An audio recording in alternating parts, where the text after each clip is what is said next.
Hi everyone. एक 24 साल का लड़का ट्रेन में बैठा हुआ था और वो खिड़की से बाहर देख रहा था और एकदम वो चिल्लाने लगा, बाबा बाबा बाबा वो देखे दरख्त हमारी ट्रेन से पीछे जा रहे हैं, पीछे की तरफ भाग रहे हैं। और उसका बाप उसकी तरफ देख के मुस्कुराया। सामने वाली सीट पे एक जोड़ा बैठा हुआ था और वो कुछ देर पहले आपस में गुफ्तगू कर रहे थे यूनिवर्सिटी के हवाले से, और उनके पास बुक्स भी थी, तो ये लग ये रहा था कि वो दोनों यूनिवर्सिटी के प्रोफेसर्स हैं। उन्होंने लड़के की तरफ तरस खाते हुए देखा और खामोश हो गए। वो लड़का थोड़ी देर के बाद वापस देखने लग गया बाहर और एकदम से फिर चिल्लाने लगा, बाबा बाबा बाबा वो देखे बादल हमारे साथ तेज तेज भाग रहे हैं।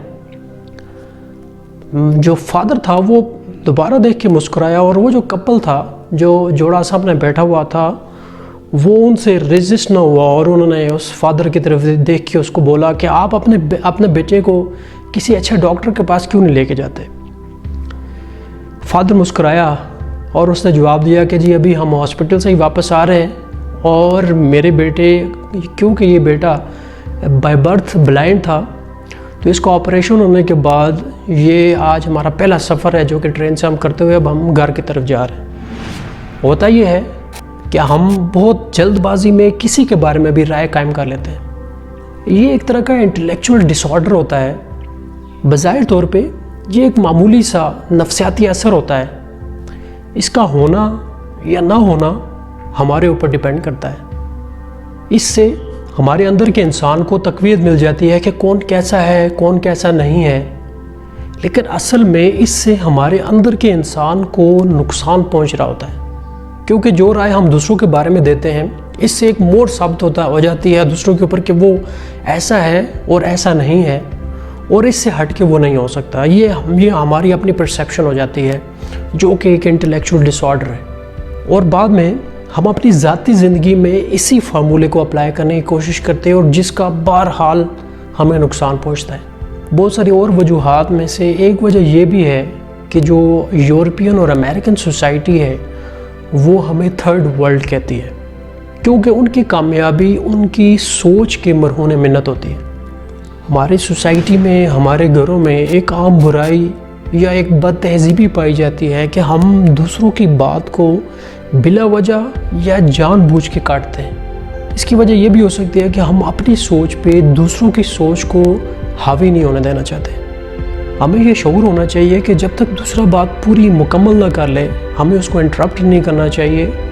हो सकता है कि उसकी तवील गुफ्तगू से हमें असल हकीकत का या असल स्टोरी का पता चल जाए या उसकी पार्ट ऑफ द स्टोरी का पता चल जाए, जो कि इंटरप्ट करने की वजह से उसकी स्टोरी जो है वो नामुकम्मल रह जाए और हम उसकी पूरी बात को समझ ही ना पाए। इंसान का तजर्बा और उसकी ऑब्जर्वेशन की एक अपनी हकीकत और एक अपनी अहमियत ज़रूर होती है, लेकिन ये भी एक बहुत बड़ी हकीकत है कि अल्लाह ताला ने कोई भी चीज़ या शख्स इस दुनिया में ऐसा पैदा नहीं किया जिसका कोई मकसद ना हो।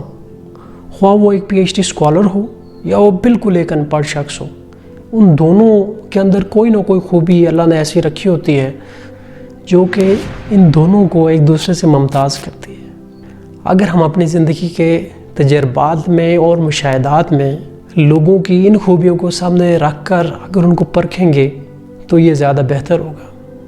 लेकिन इसके लिए अगर हम एक पागल खाने में मौजूद पागल की सोच को अगर अहमियत नहीं दे सकते तो हमें उसको हकीर भी नहीं जानना चाहिए, क्योंकि बहरहाल वो इंसानी दिमाग है और इंसानी दिमाग कभी भी सिफर या ज़ीरो नहीं हो सकता। इंटेलेक्चुअल होने का ये हरगिज़ मतलब नहीं है कि हम बिल्कुल सही हैं और वो जो दूसरा है वो बिल्कुल गलत है। इंटेलेक्चुअल आदमी हमेशा दूसरों की जो मुशाहिदात होते हैं, उनकी जो ऑब्जर्वेशंस होती हैं, उनको अपनी सोच की कसौटी के ऊपर परखता है, वरना वो इंटेलेक्चुअल नहीं, वो ओवर स्मार्ट होगा। अपनी सोचों को, अपनी थाट्स को कंट्रोल करने का ये बेहतरीन तरीका है कि हम अपने अंदर इनकिसारी पैदा करें और अपनी फ्रस्ट्रेशन को काबू में रखें। हम इस बात को जानने की कोशिश करें कि जो हमें किसी दूसरे बंदे में बुराई नज़र आ रही है उसकी असल वजह क्या है, उसके सर्कमस्टांसेस क्या है, उसके हालात क्या हैं, क्योंकि अक्सर ऐसा होता है जो हमें नज़र आता है वैसा होता नहीं है। किसी भी शख्स से रिलेटेड जब हम कोई भी राय कायम कर रहे हो तो हमें उसकी साइड ऑफ स्टोरी को जान लेना ज़रूरी है। اور جب ہم اس کی سائڈ آف سٹوری کو جان لیں گے تو پھر اگر ہم رائے قائم کریں گے تو وہ جو رائے ہے وہ ٹھیک بھی ہوگی۔ اگر آپ پہلی دفعہ میری ویڈیو دیکھ رہے ہیں تو کائنڈلی میرے چینل کو سبسکرائب کریں، جو کہ ہے ڈاکٹر محمد ظہیر امان، اور اس ویڈیو کو لائک کرنا اور شیئر کرنا مت بھولیں۔